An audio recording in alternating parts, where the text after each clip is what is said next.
அடுத்து அல்-அஹ்ராஃப் அணைக்கு தனது மகனுக்கு அறிவுரை கூறியதாக இறைவன் எந்த நல்லடியாரை குறிப்பிடுகிறான்? ரொம்ப ஈஸியான கொஸ்டின் வந்திருக்குப்பா. சொல்லுங்க, ஆப்ஷன் கொடுங்க. லுக்மான் அலைஹிஸ்ஸலாம், மரியம் அலைஹிஸ்ஸலாம், இம்ரான் அலைஹிஸ்ஸலாம், ஆசியா அலைஹிஸ்ஸலாம், எல்லாம் பெரிய பெரிய ஆட்களுடைய பேரா வருது. எப்படி? ஆப்ஷன் எல்லாம் சொல்லுங்க பாப்பா, என்ன சொல்லியிருக்காங்கன்னு. ஏ லுக்மான் அலைஹிஸ்ஸலாம், ஏ லுக்மான் அலைஹிஸ்ஸலாம், பி மரியம் அலைஹிஸ்ஸலாம், சி இம்ரான் அலைஹிஸ்ஸலாம், டி ஆசியா அலைஹிஸ்ஸலாம். சரி, பதில் இப்போ சொல்லுங்க பாப்போம். லுக்மான் அலைஹிஸ்ஸலாம்.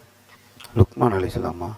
இல்லைப்பா, மரியம் அலைஹிஸ்ஸலாம், இம்ரான் அலைஹிஸ்ஸலாம், ஆசியா அலைஹிஸ்ஸலாம். ஆசியா அலைஹிஸ்ஸலாம் யார் தெரியுமா? யார்? மூசா அலைஹிஸ்ஸலாமை எடுத்து வளர்த்துவங்க ஆசியா அலைஹிஸ்ஸலாம். சரி, கம்ப்யூட்டர் கேட்டுருவோம். கம்ப்யூட்டர், தனது மகனுக்கு அறிவுரை கூறியதாக இறைவன் லுக்மான் அலைஹிஸ்ஸலாமை குறிப்பிடுகின்றான். 100 புள்ளிகளை எடுத்து அல்-அஹ்ராஃப் அணியினர் இந்த சுற்றிலும் முதல் இடத்தை தக்க வைத்திருக்கின்றார்கள்.